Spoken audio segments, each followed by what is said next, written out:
السلام علیکم ورحمۃ اللہ وبرکاتہ۔ نحمده ونصلی علی رسوله الکریم، اما بعد۔ قابل قدر محترم حضرات، معزز نوجوان ساتھیوں، گزشتہ 2 اتوار سے قرآن کریم اور اس کی مختلف صورتوں کی فضیلتوں کے بارے میں احادیث کا ترجمہ ہو رہا ہے۔ قرآن کریم کی تلاوت اللہ کے ذکر میں بڑی پسندیدہ عبادت ہے۔ جو شخص قرآن کریم کی تلاوت کرتا ہے وہ ایسا ہی ہے جیسے اللہ سے گفتگو کر رہا ہے۔ جو شخص قرآن کریم کی تلاوت کرتا ہے اللہ کی رحمت اسے گھیر لیتی ہے۔ تو قرآن کریم کی تلاوت بذات خود ایک بڑا پسندیدہ عمل ہے۔ پھر اس میں مزید یہ کہ اس کی کچھ خاص صورتیں ہیں جن کو پڑھنے اور تلاوت کرنے سے ان فائدوں کے ساتھ مزید اور بھی فائدے اللہ کے رسول صلی اللہ علیہ وسلم نے بیان فرمائے ہیں۔ انہی فوائد اور فضیلتوں کے متعلق احادیث کا ترجمہ ہو رہا ہے۔ پہلی روایت جس کے راوی ہیں حضرت ابو ہریرہ رضی اللہ تعالی عنہ، فرماتے ہیں قال رسول اللہ صلی اللہ علیہ وسلم، اللہ کے رسول صلی اللہ علیہ وسلم نے ارشاد فرمایا، ان اللہ تعالی قرأ طٰہٰ و یاسین قبل ان یخلق السماوات والارض ب1000 عام۔ اللہ تعالی نے زمین و آسمان کو پیدا کرنے سے 1000 سال پہلے سورہ یاسین اور سورہ طٰہٰ کی تلاوت فرمائی۔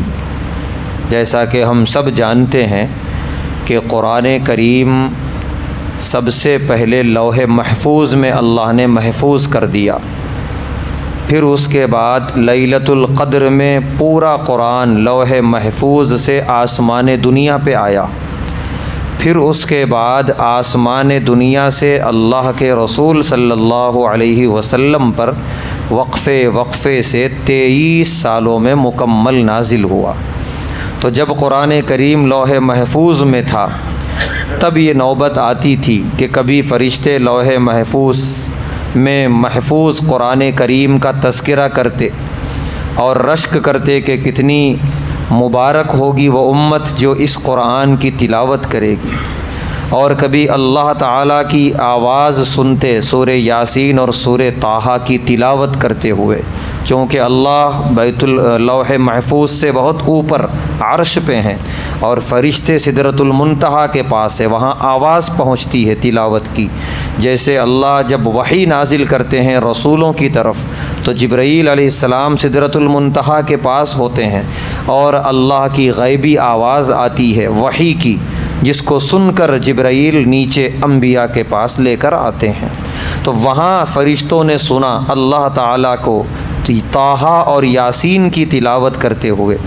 فرما رہے ہیں پیارے نبی صلی اللہ علیہ وسلم، سننے کے بعد فرشتوں نے کہا، طوبیٰ لأمہ، بڑی خوش قسمت ہوگی وہ امت، ینزل علیہا ھذا، جس امت پر یہ قرآن نازل کیا جائے گا۔ وطوبیٰ لأجواف، بڑے خوش نصیب ہوں گے وہ سینے، تحمل ھذا، جو اس قرآن کے الفاظ کو محفوظ کریں گے۔ وطوبیٰ لألسنہ، بڑی خوش قسمت ہوں گی وہ زبانیں، تتکلم بھذا، جن زبانوں پر قرآن کریم کے یہ الفاظ جاری ہوں گے۔ تو قرآن کریم کا سننا اور پڑھنا یہ رشک ملائکہ ہے کہ فرشتے اس پر رشک کیا کرتے تھے، اور آج فرشتے رحمت کی چادر سے ڈھانپ لیتے ہیں اس مجلس کو جہاں قرآن کی تلاوت ہو، قرآن کا درس ہو۔ یقیناً یہ فضیلت کسی اور عمل کے حصے میں آنے والی نہیں ہے، اسی لیے قرآن کی تلاوت اپنی زندگی کا معمول بنایا جائے۔ اس کے بعد کی روایت جس کے راوی ہیں حضرت ابو ہریرہ رضی اللہ تعالیٰ عنہ، فرماتے ہیں قال رسول اللہ صلی اللہ علیہ وسلم، اللہ کے رسول صلی اللہ علیہ وسلم نے ارشاد فرمایا، من قرأ حامیم الدخان، جس نے سورہ دخان کی تلاوت کی۔ پارے 25 میں یہ سورہ ہے، 2-2.5 صفحوں پر مشتمل ہے، بہت بڑی سورہ نہیں ہے۔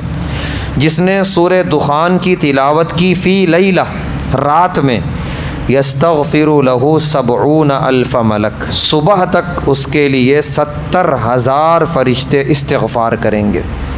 تو یہ اتنی بڑی فضیلت ہے۔ سورہ دخان کا مضمون بڑا عمدہ مضمون ہے، قرب قیامت کی نشانیوں کا ذکر ہے، میدان آخرت کا ذکر ہے، جہنم کا ذکر ہے۔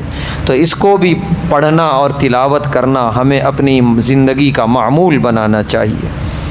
اس کے بعد کی روایت بھی راوی ہیں حضرت ابو ہریرہ رضی اللہ تعالیٰ عنہ، فرماتے ہیں قال رسول اللہ صلی اللہ علیہ وسلم، اللہ کے رسول صلی اللہ علیہ وسلم نے ارشاد فرمایا، ان سورۃ فی القرآن، کہ قرآن کریم میں ایک سورہ ہے، 30 آیہ، جس میں 30 آیتیں ہیں، شفاعت لرجل، یہ سورہ اپنے پڑھنے والے کے لیے شفاعت کرے گی، اور اس وقت تک کرے گی حتیٰ غفر لہ، یہاں تک کہ اس کی مغفرت ہو جائے۔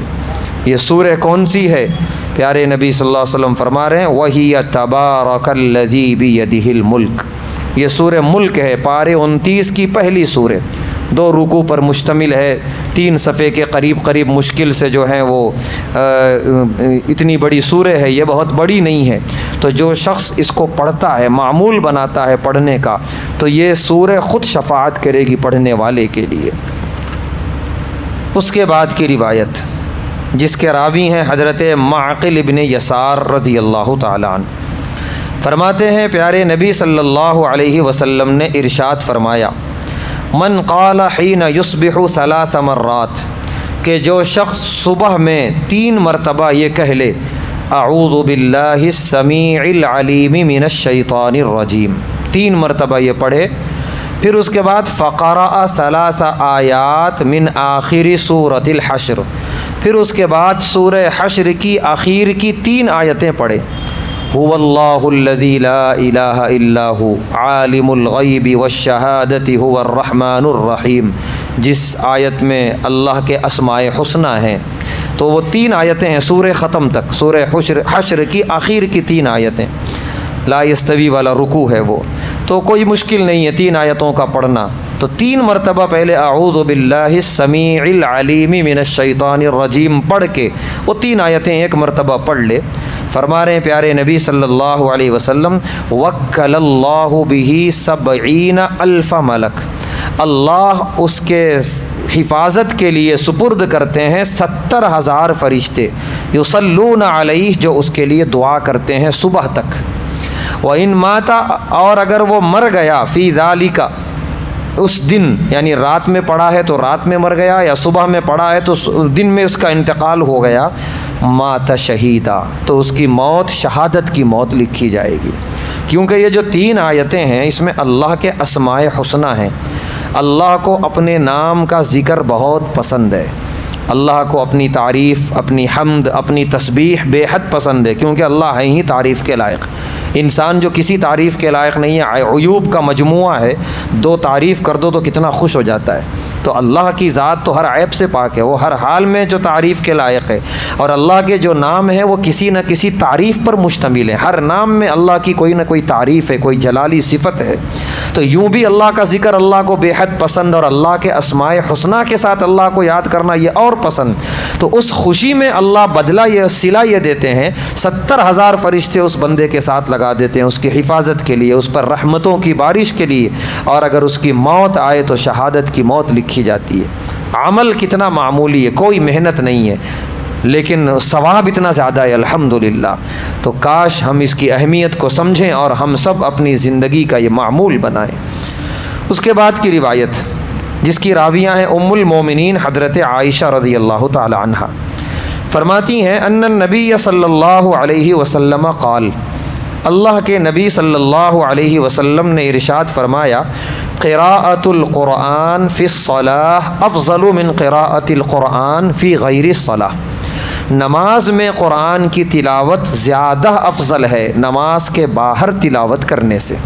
یہ مقابلہ ہے، ایسا نہیں ہے کہ نماز کے باہر تلاوت میں ثواب نہیں ہے، بے حد ثواب ہے، لیکن اگر نماز میں تلاوت کرے گا بندہ تو اس میں زیادہ، کیونکہ نماز کی عبادت بھی جاری ہے اور تلاوت بھی جاری ہے۔ اسی لیے اللہ کے ذکر میں سب سے اعلیٰ ذکر ہے نماز، کیونکہ وہ نماز ہے، عمل سے رکوع میں ہے، کبھی سجدے میں ہے، اور زبان پر قرآن کی تلاوت ہے قیام کی حالت میں، تو دو عبادتیں ایک ساتھ جاری ہیں، اسی لیے سب سے افضل ذکر نماز ہے۔ اس کے بعد فرمایا پیارے نبی صلی اللہ علیہ وسلم نے وَقِرَاءَةُ الْقُرْآنِ فِي غَيْرِ الصَّلَاةِ أَفْضَلُ مِنَ التَّسْبِيحِ وَالتَّكْبِيرِ، کہ نماز کے باہر قرآن کریم کی تلاوت کرنا یہ زیادہ بہتر اور افضل ہے تسبیح اور تکبیر والے اذکار سے۔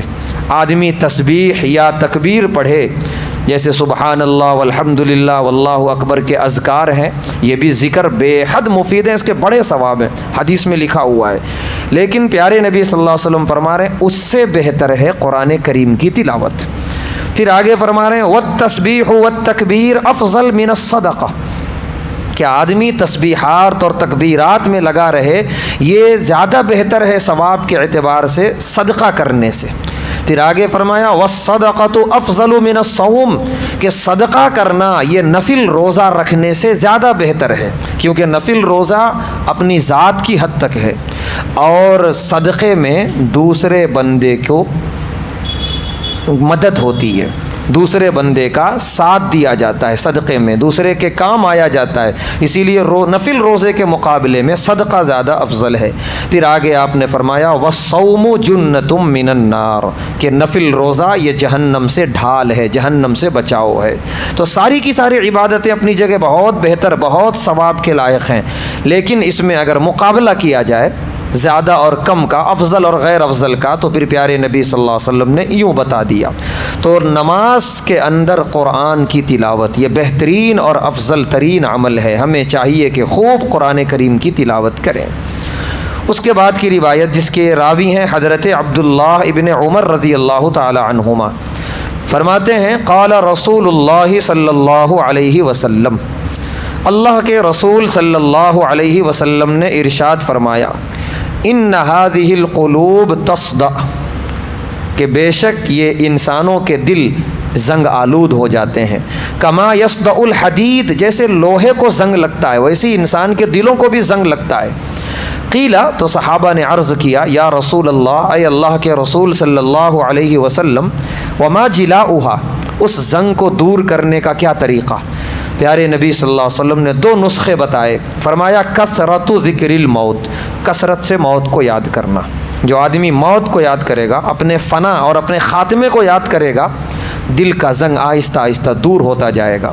اور دوسرا نسخہ آپ نے بتایا وتلاوت القرآن، قرآن کی تلاوت، کہ کثرت سے قرآن پڑھنے سے دل جو گناہوں سے زنگ آلود ہو گیا وہ آہستہ آہستہ صاف ہوتا ہے۔ تو لہٰذا اپنے دلوں کی صفائی اور جلا کے لیے ہمیں چاہیے کہ ہم کثرت سے قرآن کریم کی تلاوت کریں۔ اس کے بعد آج کی آخری حدیث، راوی ہیں حضرت عطا ابن ابی رباح، تابعی ہیں، فرماتے ہیں بلغنی، مجھ تک یہ حدیث پہنچائی ہے اللہ کے رسول صلی اللہ علیہ وسلم کے صحابہ نے، کہ پیارے نبی صلی اللہ علیہ وسلم نے ارشاد فرمایا من قرأ یاسین فی صدر النہار، کہ جس نے دن کے شروع میں سورہ یاسین کی تلاوت کی نماز فجر کے بعد، قضیت حوائجہ، اس کے دن کی تمام ضروریات اللہ کی طرف سے پوری کر دی جاتی ہیں۔ جس کو ایک اور حدیث میں ام المومنین حضرت عائشہ رضی اللہ تعالی عنہا نے فرمایا کہ پیارے نبی صلی اللہ علیہ وسلم نے ارشاد فرمایا کہ جو شخص علی الصبح قرآن کریم میں سورہ یاسین کی تلاوت کر لے، وہ دن بھر کی بلاؤں سے، مصیبتوں سے محفوظ ہو کر اللہ کے ذمے میں آ جاتا ہے۔ تو صبح یاسین کی تلاوت بڑی فائدہ مند۔ پھر فرمایا کہ پیارے نبی صلی اللہ علیہ وسلم نے ارشاد فرمایا من قرأ یاسین ابتغاء وجہ اللہ، کہ جو صرف اللہ کی رضا کے لیے قرآن کریم کی سورہ یاسین کی تلاوت کرتا ہے، اللہ کی رضا کے لیے، غفر لہ ما تقدم من ذنبہ، اس کے گزشتہ تمام گناہ معاف کر دیے جاتے ہیں۔ آگے آپ نے فرمایا خود بھی پڑھو فقرؤوها عند موتاکم، اور اپنے موتا کے پاس بھی تلاوت کرو۔ وہ موتا جس کی ابھی موت نہیں آئی ہے، سانس اکھڑنے والی ہے، سورہ یاسین کی تلاوت کرو، سانس اور روح نکلنے میں آسانی ہوتی ہے۔ انتقال ہو جانے کے بعد اس کے ایصال ثواب اور بقیہ جو منزلیں اس کی ہیں اب طے ہونے والی ہیں، اس میں آسانی کے لیے بھی یاسین پڑھی جائے۔ علماء نے لکھا ہے کہ سورہ یاسین کے اندر اللہ تعالیٰ نے بہت طاقت رکھی ہے کہ وہ زندوں کی بھی مغفرت کرواتی ہے اور مرحومین کی بھی۔ تو لہذا ہمیں چاہیے کہ یہ تمام صورتیں، سورہ ملک، سورہ دخان، سورہ یاسین، ان تمام صورتوں کے ساتھ ساتھ کثرت سے ہم قرآن کریم کی تلاوت کریں۔ موقع ملے نفل نماز میں پڑھیں، افضل ذکر ہے، اور اگر موقع ملے تو نماز کے باہر قرآن کریم کی تلاوت ہو۔ الغرض قرآن کریم بہترین ذکر ہے، اللہ کا بہترین کلام ہے، دلوں کو جلا بخشنے والا ہے، نور ہے۔ ہر حال میں یہ اللہ کے پاس ہماری شفاعت کرنے والا ہے۔ جس گھر میں قرآن کی تلاوت نہیں وہ گھر قبرستان، جس سینے میں قرآن کی کوئی آیت نہیں وہ سینہ قبرستان۔ پیارے نبی صلی اللہ علیہ وسلم نے فرمایا ہمیں چاہیے کہ ہم اپنے گھروں کو اور اپنے سینوں کو منور کریں اس بابرکت کلام کے ذریعے۔ اللہ تعالیٰ سے دعا ہے اللہ تعالیٰ ہم تمام کو قرآن کریم کی کثرت سے تلاوتیں کرنے کی توفیق عطا فرمائے، اپنی زندگی کا معمول بنا کر قرآن سے جڑنے کی توفیق عطا فرمائے، غفلت والی زندگی سے ہم سب کی حفاظت فرمائے۔ وآخر دعوانا ان الحمد للہ رب العالمین۔